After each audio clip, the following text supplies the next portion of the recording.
is there a particular subject that, whether that be at school, university, college, whatever, that you have come back to later in life that you wish you stuck with more, or you wish you knew more about? I mean, this will be a very niche answer about my field again, but um, part of criminology looks at culture, cultural criminology, it's kind of called, and this is something that I wish I'd spent more time on because when I was doing my undergrad and my honors and my thesis and things like that, I was looking a lot at like corporate crime, right? Which only has tangential relevance to culture. A lot of the time, you're looking at those kind of you know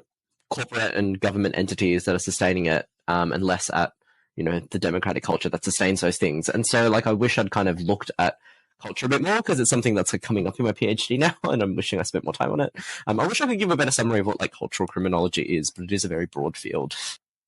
Very similar for myself as well. When I was doing my PhD, I used artifacts in my methodology, so I got students to draw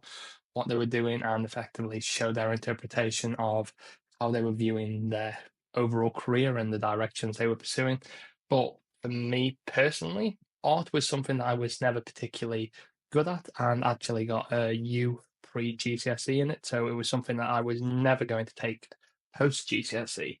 But it was something that when I saw the broader context of how it could be applied to research, science, and interpreting an individual's opinion or perspective, that really showed me the value that could be as broader than the arts and humanities more broadly. But see, that's a good example now because that's also like, yeah, I wish I paid more attention to art as a kid too, because it's like there's a whole school of thought about like visual methods as research that I'm like, I don't really feel like I can do this because I don't know anything about art, and I would feel funny asking people to do art when I can't